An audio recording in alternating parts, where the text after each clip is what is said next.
तर मंत्री गुलाबराव पाटलांनी संजय राऊतांवर पलटवार केलाय। एकनाथ शिंदे तुझ्या छाताडावर बसलेत सोन्या, तू अजून शुद्धीवर आला नाही का, अशी टीका गुलाबराव पाटलांनी केली। हिंदीच्या मुद्द्यावर शिंदे कुठे लपलेत असा वार राऊतांनी केला होता, त्यावर आता गुलाबरावांनी पलटवार केलाय।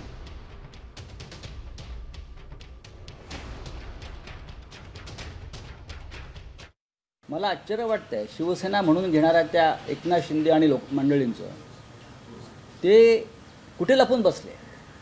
कोणत्या त्यांनी का बंकर केलाय का, या विषयावरती बोलायचंच नाही।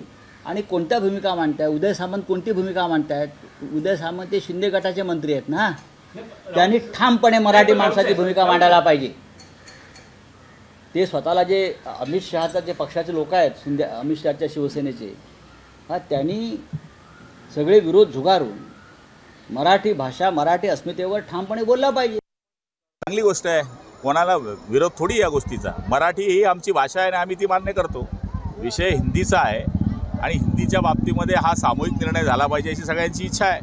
त्यामुळे मला नाही वाटत की याच्यामध्ये कोणाला विरोध आहे। अरे एकनाथ शिंदे तर तुझ्या छातड्यावर आहे बाबा सोन्या, तू काय एकनाथ शिंदेच्या नादी लागला? अजून काय शुद्धीवर नाही आला का तू? आता isakal.com आहे देशातील नंबर 1 ची मराठी न्यूज वेबसाईट।